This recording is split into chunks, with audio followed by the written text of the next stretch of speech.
Центарот за управување со кризи во однос на денешнава ситуација, согласно информациите кои ги имаат добиено од регионалните центри, располага со податоци за 2 пожара кои што се актуелни во моментот.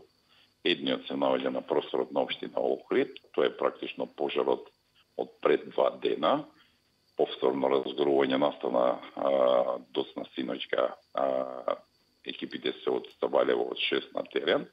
Имено се работи за пожарот кај селата Вапила и Расино.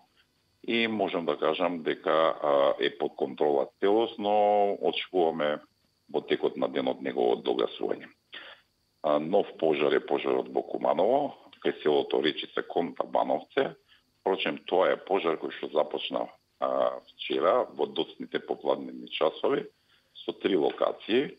Едната е кон Косторник, малата во Табановце, втората е кон Боиновиќ и третата е кон Речица Табановце.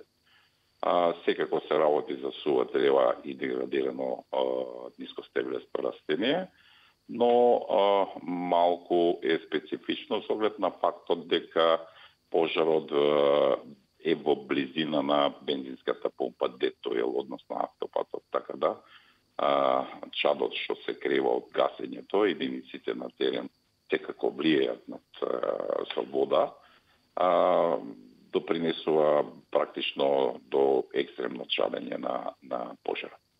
Но сепак е под контрола, нема никаква опасност сега. Сметаме дека за релативно кратко време информациите говорат од терен дека тој ќе биде изгасен.